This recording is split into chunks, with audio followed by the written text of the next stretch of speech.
When I was about 8 years old, my grandmother shared a story with me that changed my life forever. And it started with one simple Bible verse.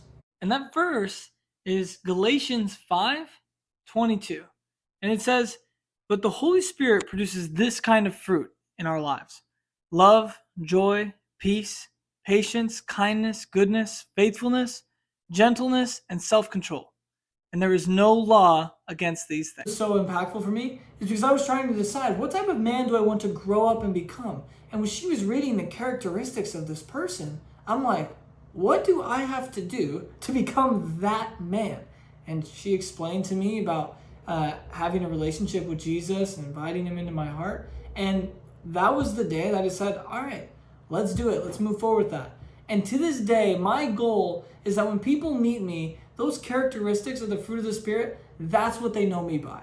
And if they know me by nothing else, if I have no accomplishments, but people can remember me by acting with those fruits, then my life was a success. But this is just for me. The question really becomes, what do you want to be known for?